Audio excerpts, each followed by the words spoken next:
Paus Fransiskus, pemimpin tertinggi Gereja Katolik Roma, sejak tahun 2013, terus menjadi simbol kasih, kesederhanaan, dan keterbukaan di tengah dinamika dunia modern. Lahir dengan nama Jorge Mario Bergoglio pada 17 Desember tahun 1936 di Buenos Aires, Argentina, ia menjadi paus pertama dari benua Amerika dan juga Jesuit pertama yang menduduki tahta suci.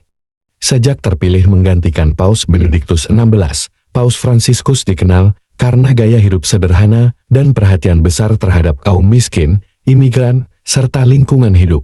Di tengah berbagai tantangan dalam Gereja Katolik, Paus Fransiskus juga membawa semangat reformasi, termasuk membuka ruang dialog antaragama, serta mendukung pendekatan penuh kasih terhadap kelompok yang termarginalkan.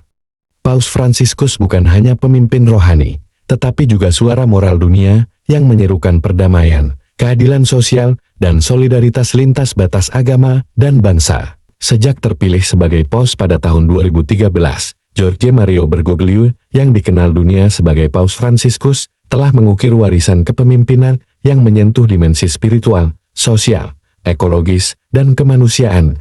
Ia bukan hanya pemimpin Gereja Katolik, tetapi juga suara moral global yang menyapa, merangkul, dan menantang dunia untuk berubah. Dalam 8 fokus utama berikut, terlihat bagaimana Paus Fransiskus menjadikan kepausannya sebagai momentum transformasi gereja dan dunia. Pada tahun 2015, Paus Fransiskus menerbitkan ensiklik Laudato Si', sebuah dokumen penting yang menyerukan pertobatan ekologis global. Dalam ensiklik ini, Paus tidak hanya berbicara kepada umat Katolik, tetapi kepada seluruh umat manusia. Ia mengajak dunia untuk mendengarkan jeritan bumi dan jeritan orang miskin, seraya menegaskan bahwa krisis lingkungan adalah juga krisis moral dan spiritual. Dalam Laudato Si', Paus Fransiskus menyuarakan kebutuhan akan pengurangan konsumsi, pertanggungjawaban ekologis, dan keadilan lintas generasi. Ia menekankan bahwa bumi adalah rumah bersama yang diberikan Tuhan, dan menjadi tugas umat manusia untuk merawatnya demi generasi sekarang dan yang akan datang. Lebih dari sekadar kata-kata, Paus juga mendorong gereja-gereja lokal untuk melakukan aksi nyata dari penggunaan energi terbarukan, pengurangan limbah plastik, hingga advokasi kebijakan iklim. Dengan demikian, ia menempatkan lingkungan hidup sebagai isu iman, bukan sekadar sains. Di tengah tuntutan zaman modern, Paus Fransiskus membuka ruang dialog di dalam gereja terkait peran perempuan dan kelompok marginal. Ia menyuarakan pentingnya diskusi teologis dan pastoral tentang perempuan dalam gereja, termasuk kemungkinan peran kepemimpinan dan pengakuan kontribusi spiritual mereka yang selama ini tersisih. Sikapnya terhadap komunitas LGBTQ tambah pun menjadi sorotan global. Dalam berbagai kesempatan, Paus menyampaikan bahwa setiap orang, tanpa kecuali, berhak untuk dicintai, diterima, dan dihormati. Siapa saya untuk menghakimi? Adalah salah satu kutipan terkenalnya yang mengundang respons luas baik dukungan maupun kritik. Meski tetap menjaga ajaran moral gereja, Paus mendorong umat untuk menaruh belas kasih di atas penghakiman gereja. Menurutnya, tidak seharusnya menjadi pengadilan yang mengeksklusi, tetapi rumah yang menyembuhkan luka. Paus Fransiskus dikenal sebagai paus yang tidak tinggal diam di balik dinding Vatikan. Ia mengadakan kunjungan pastoral ke berbagai penjuru dunia, termasuk ke daerah konflik, kemiskinan ekstrem, dan komunitas minoritas, dari Republik Afrika Tengah, Irak, Myanmar, hingga Filipina dan Mongolia. Kehadirannya bukan sekadar seremoni, tetapi simbol harapan bagi mereka yang terpinggirkan. Lebih dari itu, ia menjadi pemimpin religius pertama yang aktif menyapa umat lewat media sosial, khususnya melalui akun Twitter @Pontifex dalam berbagai bahasa. Melalui platform ini, Paus menjangkau jutaan pengikut dengan pesan-pesan kasih, perdamaian, dan ajakan reflektif membuktikan bahwa pewartaan Injil bisa masuk ke dunia digital dengan bijaksana. Dalam ensiklik Amoris Laetitia tahun 2016, Paus Fransiskus menunjukkan wajah gereja yang lebih manusiawi dan penuh pengertian terhadap dinamika kehidupan keluarga masa kini. Ia membuka kemungkinan bahwa umat yang bercerai dan menikah kembali dapat diterima kembali dalam kehidupan sakramental gereja melalui proses pendampingan pastoral yang bijaksana. Lebih dari itu, ia menggambarkan gereja sebagai rumah sakit lapangan tempat, di mana luka-luka umat dirawat terlebih dahulu sebelum diadili. Bagi Paus, kehidupan manusia penuh dengan kompleksitas, dan gereja dipanggil untuk hadir bukan sebagai hakim, tetapi sebagai sahabat yang mendampingi. Sejak awal masa kepemimpinannya, pada tahun 2013, Paus Fransiskus telah menandai era baru dalam sejarah Gereja Katolik dengan menampilkan wajah kepemimpinan yang rendah hati, dekat dengan umat, dan jauh dari kemewahan. Salah satu langkah simbolis dan berani yang diambilnya adalah menolak tinggal di Istana Apostolik, kediaman tradisional para paus di dalam Kompleks Vatikan.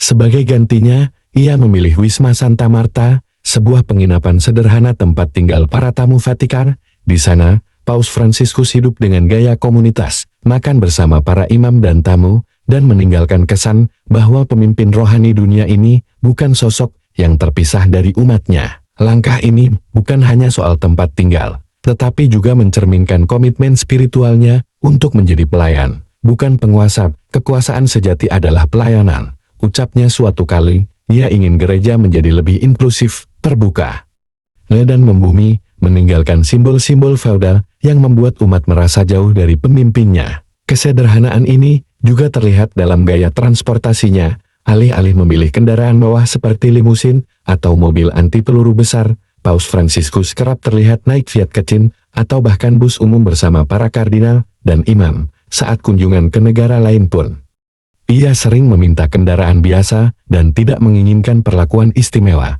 Hal ini menunjukkan bahwa Paus bukan hanya berbicara tentang kerendahan hati, tetapi menjalankannya dalam tindakan nyata. Bahkan dalam hal simbol-simbol kepausan, Paus Fransiskus membuat perubahan yang mencolok. Ia menghapus banyak unsur kemewahan, seperti salib emas bertatahkan permata, dan menggantinya dengan salib logam sederhana. Ia juga menolak mengenakan jubah brokat berat atau sepatu merah khas kepausan, yang selama ini menjadi lambang otoritas Vatikan. Baginya, simbol-simbol tersebut bukanlah inti dari pelayanan Kristiani. Apa yang dilakukan Paus Fransiskus bukanlah sekadar bentuk penolakan terhadap kemewahan, tetapi lebih dalam lagi, merupakan panggilan profetik kepada seluruh gereja untuk kembali ke akar Injil, hidup dalam solidaritas dengan yang miskin, dan menjadi terang di tengah dunia yang penuh kesenjangan. Tak lama setelah menjabat, Paus Fransiskus membentuk Dewan Kardinal, sebuah kelompok penasihat internasional yang bertugas meninjau dan merombak struktur Kuria Roma. Pemerintahan pusat Gereja Katolik, Kuria Roma selama ini dianggap terlalu birokratis, kompleks, dan terputus dari kebutuhan nyata umat Katolik di seluruh dunia. Langkah ini menandai pemisahan dari pendekatan tradisional yang sentralistis, dan sebaliknya, memperlihatkan niat kuat Paus Fransiskus untuk melibatkan perspektif global dalam pengambilan keputusan gereja. Dewan Kardinal ini dikenal dengan nama C9 Council of Cardinals dan berfungsi sebagai tim strategis yang membantunya merancang reformasi mendalam terhadap struktur administrasi Vatikan yang telah berjalan selama berabad-abad. Reformasi ini mencerminkan komitmen Paus Fransiskus terhadap subsidiaritas, prinsip bahwa keputusan sebaiknya diambil di level yang paling dekat dengan orang yang terdampak dan mengarah pada gereja yang lebih mendengarkan, lebih melayani, dan lebih sederhana. Salah satu keluhan yang sering muncul dari dalam dan luar lingkungan gereja adalah rumitnya birokrasi Vatikan yang kerap menghambat efisiensi, transparansi, dan kecepatan respons terhadap kebutuhan umat. Paus Fransiskus memulai upaya pembenahan ini dengan menyatukan beberapa lembaga, mengurangi tumpang tindih fungsi, serta mendorong efisiensi kerja di tingkat pusat. Dalam ensiklik dan pidato-pidatonya, Paus Fransiskus berulang kali menekankan bahwa gereja bukanlah organisasi bisnis, melainkan komunitas yang hidup dari kasih dan pelayanan. Oleh karena itu, reformasi administratif bukan sekadar pembenahan teknis, tetapi bagian dari spiritualitas pelayanan. Dalam pandangannya, birokrasi yang tidak melayani umat adalah birokrasi yang kehilangan jiwa Injil. Ia juga menempatkan prinsip pengawasan moral dan etika di pusat sistem pemerintahan Vatikan, menciptakan struktur baru seperti sekretariat untuk ekonomi, dan menunjuk pengawas keuangan yang independen untuk menghindari praktik korupsi atau penyalahgunaan dana. Salah satu aspek paling berani dari reformasi Paus Fransiskus adalah usahanya untuk membersihkan sistem keuangan Vatikan, yang selama bertahun-tahun menjadi sorotan media akibat berbagai skandal. Mulai dari pengelolaan dana yang tidak jelas, hingga dugaan pencucian uang di Bank Vatikan Iur Istituto per le Opere di Religion. Paus Fransiskus memulai proses audit menyeluruh terhadap semua lembaga keuangan di bawah otoritas Vatikan, dan mendorong keterbukaan terhadap publik. Ia mendorong diterapkannya standar internasional dalam pelaporan keuangan. menyelaraskan pengelolaan keuangan Vatikan dengan prinsip-prinsip transparansi dan integritas. Beberapa tindakan konkret yang dilakukan antara lain: mewajibkan laporan tahunan yang dapat diakses publik oleh lembaga keuangan Vatikan, menghapuskan rekening anonim dan rahasia, terutama di Bank Vatikan, membentuk badan pengawasan keuangan independen, seperti AICF Otoritas Informasi Keuangan, menghentikan investasi kontroversial, dan membekukan aset-aset yang mencurigakan. Melalui langkah-langkah ini, Paus Fransiskus ingin menunjukkan bahwa gereja harus menjadi teladan dalam integritas keuangan, dan bahwa harta gereja harus digunakan secara bertanggung jawab demi pelayanan kepada kaum miskin dan terpinggirkan. Lebih dari sekadar reformasi struktural, apa yang dilakukan Paus Fransiskus merupakan gerakan spiritual. Ia percaya bahwa gereja harus dimurnikan dari ambisi kekuasaan, kemewahan, dan kepentingan pribadi, serta kembali pada semangat Injil melayani, mengasihi, dan hidup dalam kesederhanaan. Bagi Paus Fransiskus, reformasi bukanlah soal merombak sistem demi efisiensi belaka, melainkan bagian dari konversi rohani gereja. Secara kolektif, ia mengajak para uskup, imam, dan umat untuk turut berpartisipasi dalam proses ini, menjadikan gereja rumah yang transparan, bersahabat, dan penuh belas kasih. Reformasi yang dijalankan oleh Paus Fransiskus telah membuka lembaran baru dalam sejarah gereja Katolik modern. Di tengah tantangan zaman dan krisis kepercayaan, beliau berani menempatkan integritas, kesederhanaan, dan transparansi sebagai fondasi utama gereja abad ke-21. Dengan membentuk Dewan Kardinal, menyederhanakan struktur kuria, dan memperbaiki sistem keuangan, Paus Fransiskus tidak hanya sedang membangun tata kelola yang lebih baik, tetapi juga memulihkan wajah gereja sebagai pelayan umat dan penjaga nilai-nilai Injil. Reformasi ini masih berjalan dan tidak tanpa hambatan, namun jejak dan semangatnya telah menggugah dunia, bahwa gereja, sebagaimana dikatakan Paus Fransiskus, harus selalu siap dibersihkan, diperbarui, dan dikembalikan pada misi aslinya, menjadi terang dan garam dunia. Dalam era global yang ditandai oleh polarisasi, konflik, dan krisis identitas, Paus Fransiskus tampil sebagai tokoh dunia yang konsisten menyerukan perdamaian dan dialog lintas agama sejak awal masa kepausannya. Ia menegaskan bahwa membangun relasi harmonis antarumat beragama bukan sekadar agenda diplomatik, melainkan panggilan iman yang berakar pada nilai kasih universal. Paus Fransiskus percaya bahwa dalam keragaman iman, budaya, dan tradisi, terdapat kesempatan besar untuk menjalin persaudaraan sejati demi menciptakan dunia yang lebih adil, damai, dan manusiawi. Salah satu ciri khas pendekatan Paus Fransiskus adalah keterbukaannya dalam berdialog dengan para pemimpin agama besar dunia, baik dari Islam, Yudaisme, Ortodoks, Hindu, hingga Buddhisme. Ia tidak hanya membangun hubungan simbolis, melainkan juga merintis kolaborasi nyata demi menciptakan ruang aman untuk solidaritas lintas iman. Pada tahun 2016, Paus Fransiskus melakukan kunjungan bersejarah ke Mesir untuk bertemu dengan Syekh Ahmad El-Tayeb, Imam Besar Al-Azhar, salah satu otoritas paling dihormati dalam Islam Sunni. Keduanya kemudian bersama-sama menandatangani dokumen persaudaraan kemanusiaan di Abu Dhabi tahun 2019, yang menyerukan nilai-nilai kasih sayang, perdamaian, dan penolakan terhadap ekstremisme. Paus Fransiskus juga menjalin hubungan dekat dengan komunitas Yahudi. Ia dikenal sebagai Paus yang menjunjung tinggi nilai-nilai Abrahamik dan menolak segala bentuk antisemitisme dalam sejumlah kunjungan kenegaraan dan doa bersama. Ia menegaskan bahwa persahabatan antara Katolik dan Yahudi adalah warisan yang harus terus dipelihara. Sementara itu, relasi dengan gereja Ortodoks juga semakin diperkuat lewat pertemuannya dengan Patriark Bartolomeus I, Kepala Gereja Ortodoks Konstantinopel. Keduanya berbicara terbuka mengenai tantangan modern seperti krisis lingkungan, perdamaian global, dan peran agama dalam merawat kemanusiaan. Paus Fransiskus juga menjalin hubungan erat dengan tokoh-tokoh Buddhis di Asia. Dalam kunjungannya ke Myanmar dan Thailand, ia menyampaikan penghargaan mendalam terhadap nilai-nilai spiritualitas timur seperti welas asih, keharmonisan dengan alam, dan kehidupan yang penuh kedamaian. Dalam setiap pertemuan lintas agama, Paus Fransiskus selalu menekankan bahwa perbedaan keyakinan bukan penghalang untuk saling mencintai, melainkan peluang untuk mengakui martabat satu sama lain sebagai sesama ciptaan Tuhan. Langkah besar lainnya dalam sejarah kepemimpinannya adalah menjadi paus pertama yang menginjakan kaki di semenanjung Arab dan Irak, wilayah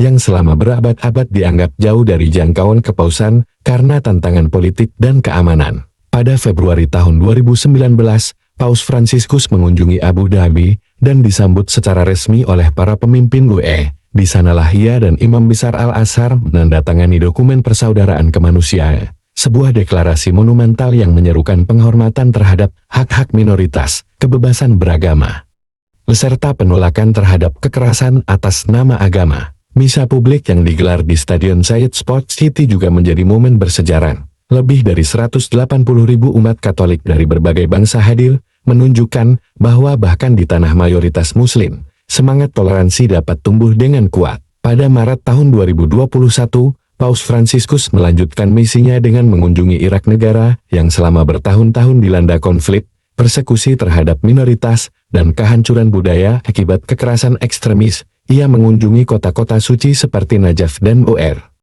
beserta bertemu dengan Grand Ayatollah Ali Al-Sistani, pemimpin spiritual Syiah yang sangat dihormati. Pesan utama dari kunjungan ini adalah kita semua bersaudara, sebuah seruan untuk rekonsiliasi dan perdamaian antar kelompok agama yang pernah terpecah karena konflik. Lawatan ini dipandang sebagai tindakan simbolis yang penuh keberanian yang menyentuh hati banyak orang di seluruh dunia. Paus Fransiskus memandang dialog lintas agama bukan sebagai sekadar diplomasi atau hubungan antar lembaga, melainkan jalan spiritual menuju kesatuan manusia dalam keberagaman.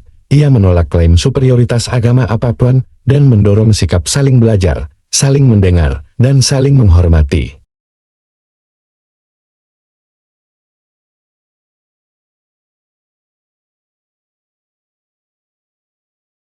Ia pernah menyatakan, dialog antaragama adalah tanda kasih Tuhan kepada dunia. Kita dipanggil untuk menjadi jembatan, bukan tembok, membawa terang, bukan perpecahan.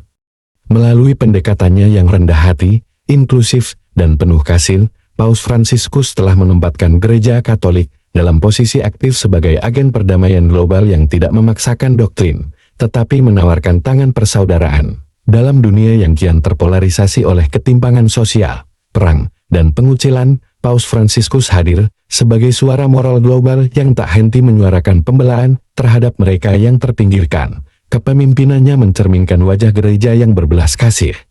Turun langsung ke jalan-jalan kehidupan, dan tidak segan menantang struktur sosial yang melanggengkan ketidakadilan. Sejak hari-hari awal kepausannya, Paus Fransiskus telah menekankan bahwa gereja harus berpihak kepada orang miskin. Ia mengutip pernyataan keras dari Bapa Gereja, gereja yang tidak melayani orang miskin adalah gereja yang sedang sekarat. Dalam banyak kesempatan, ia secara terbuka mengkritik sistem ekonomi global yang membunuh dan mendorong budaya buang pakai, di mana manusia dianggap sebagai komoditas, bukan pribadi yang bermartabat. Di Vatikan, ia mendirikan pusat layanan untuk para tunawisma, termasuk fasilitas mandi, potong rambut, dan layanan medis. Dalam misa dan audiensi umum, beliau kerap menyapa dan duduk bersama para tunawisma tidak di barisan belakang, tetapi di tempat terhormat. Orang miskin bukanlah masalah, mereka adalah kesempatan bagi kita untuk bertumbuh dalam kasih. Paus Fransiskus. Paus Fransiskus juga menjadi pembela paling vokal dalam isu migrasi global. Ia menolak narasi yang mendiskreditkan para pencari suaka dan imigran, dan menyerukan dunia untuk melihat wajah manusia di balik statistik. Dalam kunjungannya ke Pulau Lampedusa, Italia, tempat ribuan pengungsi kehilangan nyawa di Laut Mediterania, Paus mengutuk globalisasi, ketidakpedulian, dan menyerukan tanggung jawab kolektif dunia terhadap penderitaan sesama. Vatikan di bawah kepemimpinannya membentuk sekretariat untuk migran dan pengungsi yang aktif terlibat dalam advokasi kebijakan dan bantuan langsung kepada komunitas migran. Paus tidak hanya berbicara, tetapi membuka pintu Vatikan untuk menampung pengungsi, termasuk keluarga Muslim dari Suriah. Dalam konflik di Suriah, Ukraina, Gaza, hingga Myanmar, Paus Fransiskus selalu tampil sebagai pendamai yang konsisten menyerukan penghentian kekerasan, perlindungan terhadap warga sipil, dan pemulihan martabat manusia. Ia menegaskan bahwa dalam perang, semua pihak kalah karena nyawa manusia tidak tergantikan. Beliau secara rutin menyampaikan doa dan solidaritas kepada para korban perang, serta menggunakan pengaruh diplomatiknya untuk mendorong negosiasi damai.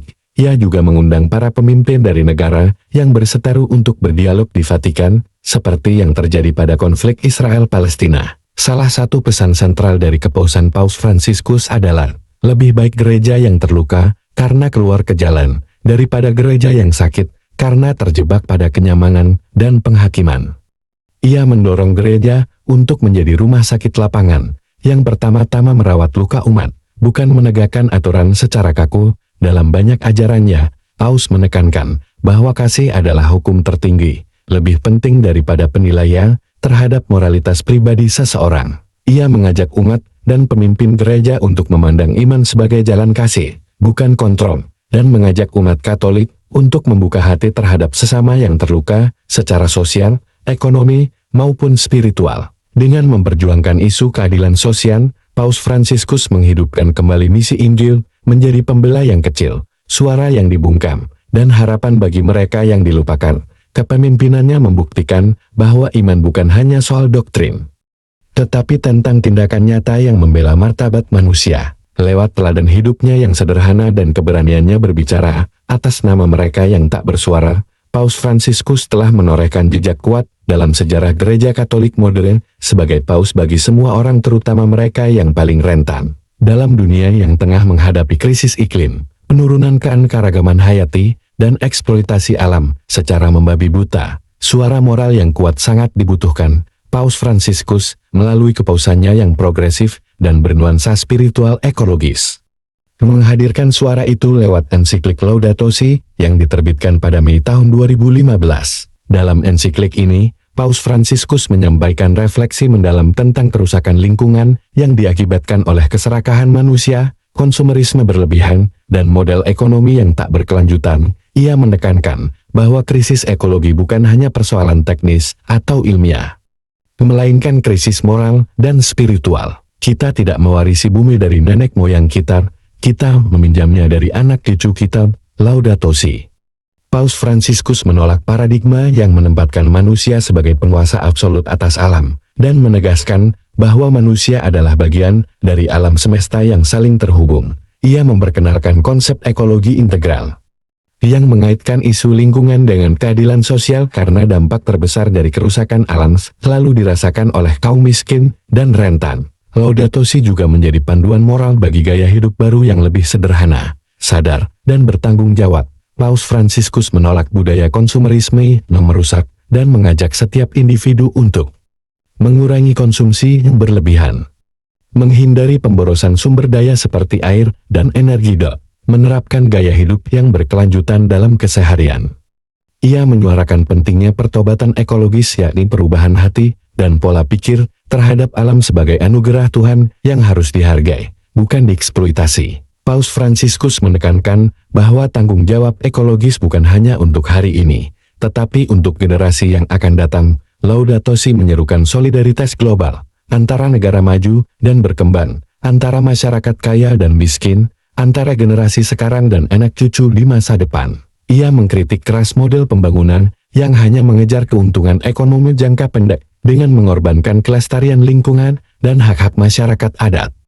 Apa yang sedang terjadi bukan hanya akibat buruk dari kekuatan alam, tetapi juga dari model pembangunan, produksi, dan konsumsi kita. Ensiklik ini menjadi salah satu dokumen paling berpengaruh di abad ke-21 dalam isu perubahan iklim, dipuji oleh banyak ilmuwan, aktivis, dan pemimpin dunia. Laudato Si telah menginspirasi lahirnya gerakan Laudato Si Action Platform, yakni aksi kolaboratif dari sekolah, universitas, ordo religius, dan komunitas iman untuk perubahan ekologis konkret, digunakan sebagai referensi dalam konferensi perubahan iklim PBB-COP.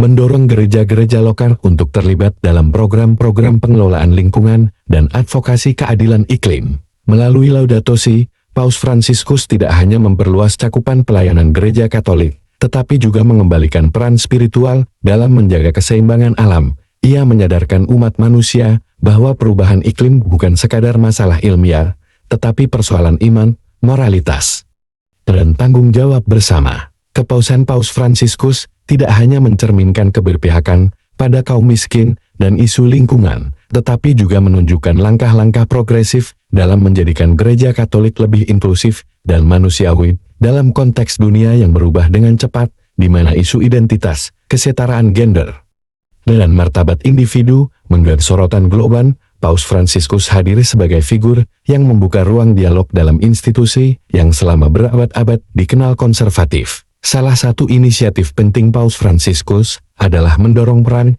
yang lebih besar bagi perempuan dalam struktur dan pelayanan gereja. Ia menyadari bahwa gereja belum sepenuhnya mengakomodasi karunia dan kontribusi kaum perempuan secara setara. Meski belum membuka jalan bagi pentahbisan perempuan sebagai iman, Paus telah mengambil langkah-langkah konkret, antara lain, mengangkat perempuan dalam posisi strategis di Vatikan, termasuk di dikasteri untuk umat beriman dan ekonomi. Membentuk komisi studi tentang sejarah dan peran diakon perempuan dalam gereja perdana, sebagai respons terhadap permintaan dari banyak komunitas Katolik di seluruh dunia, menyatakan bahwa gereja tanpa perempuan ibarat tubuh tanpa jiwa. Langkah ini membuka diskusi teologis dan pastoral yang sebelumnya tertutup, serta mendorong kesetaraan dan representasi dalam gereja tanpa meninggalkan akar doktrin. Salah satu sikap paling menggemparkan dan menyentuh dari Paus Fransiskus adalah pernyataan terbukanya terhadap komunitas LGBTQ+.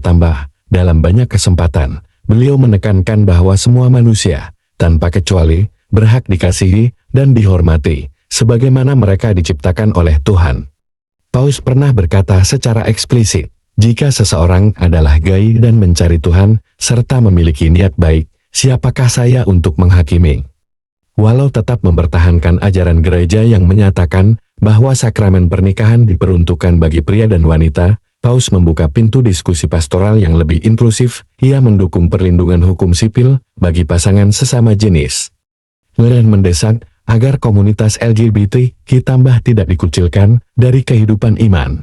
Konsep gereja sinodal yang digaungkan Paus Fransiskus adalah bagian dari visinya terhadap gereja yang lebih terbuka, partisipatif, dan rendah hati. Dalam sinod-sinod terbaru, umat dari berbagai latar belakang, termasuk perempuan, awam, kaum muda, dan bahkan komunitas LGBTQ+, diundang berpartisipasi menyampaikan suara dan harapan mereka. Sinodalitas bukan hanya mekanisme, melainkan cara berpikir baru gereja, berjalan bersama, mendengarkan yang lemah, dan membangun masa depan bersama, bukan dari atas ke bawah. Paus Fransiskus menekankan pentingnya membangun budaya pertemuan, sebuah budaya di mana orang tidak diadili berdasarkan identitas mereka, tetapi dipeluk dalam martabat yang sama sebagai anak-anak Allah. Baginya, gereja bukanlah benteng elit rohani, melainkan rumah bagi semua orang yang mencari pengharapan dan penyembuhan.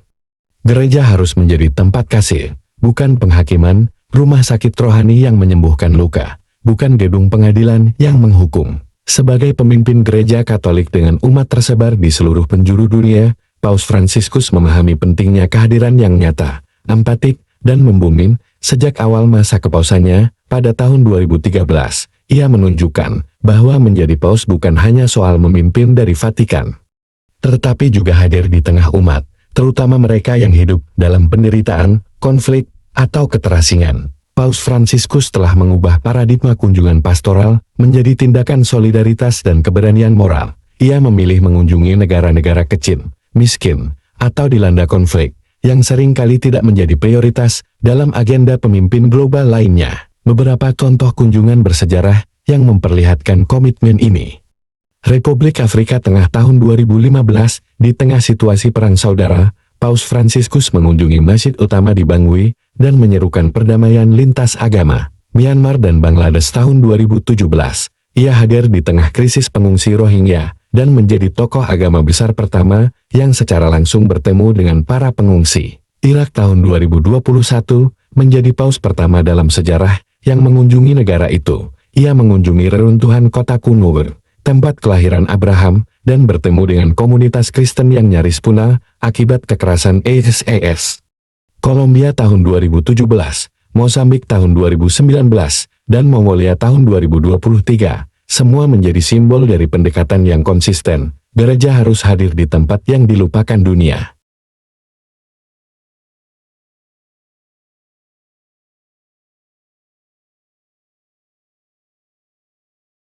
Paus tidak hanya bertemu para pemimpin politik, tetapi juga menyapa para narapidana, korban perang, orang miskin, pengungsi, anak-anak, dan komunitas-komunitas kecil. kunjungan-kunjungan ini membuktikan bahwa baginya, kepemimpinan rohani harus berjalan seiring dengan kehadiran fisik dan kasih konkret. Meskipun dikenal sebagai sosok sederhana dan tradisional dalam gaya hidup, Paus Fransiskus sangat terbuka terhadap kemajuan teknologi komunikasi. Ia memanfaatkan media sosial sebagai alat evangelisasi dan keterhubungan spiritual lintas jarak. Melalui akun Twitter resminya @pontifex yang tersedia dalam lebih dari 9 bahasa, Paus Fransiskus secara rutin membagikan. Dalam dunia yang semakin kompleks dan penuh luka, Paus Fransiskus menghadirkan sebuah pendekatan baru dalam moralitas gereja, menempatkan belas kasih di atas penghakiman. Ia bukan hanya menggugah hati dengan kata-kata, tetapi juga mengambil langkah konkret dalam ajaran resmi gereja. Salah satu karya monumentalnya adalah ensiklik Amoris Laetitia Sukacita Kasih yang diterbitkan pada tahun 2016.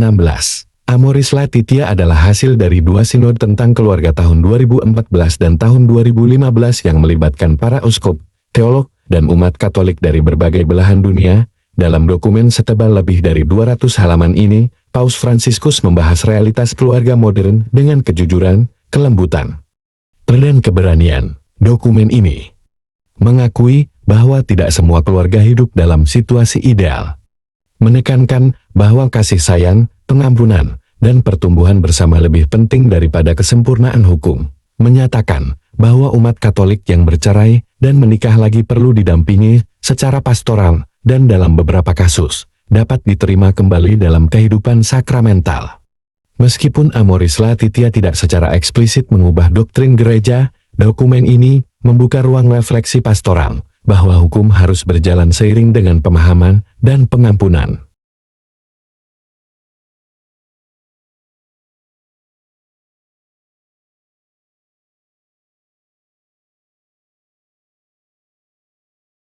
Salah satu metafora paling kuat dari Paus Fransiskus adalah titik 2. Gereja adalah rumah sakit lapangan setelah pertempuran. Dengan ini, ia ingin menekankan bahwa gereja harus hadir pertama-tama untuk menyembuhkan, bukan untuk mengadili atau menyingkirkan. Banyak orang datang ke gereja dalam keadaan terluka karena dosa, kegagalan, kesepian, atau kehidupan keluarga yang runtuh. Tugas gereja adalah merawat luka mereka dengan kasih dan harapan, bukan menambah beban dengan tuntutan sempurna. Paus Fransiskus tidak meniadakan ajaran moral gereja, tetapi menekankan bahwa kebenaran harus disampaikan dengan cinta. Ia menentang pendekatan yang keras dan legalistik, yang seringkali membuat orang menjauh dari iman.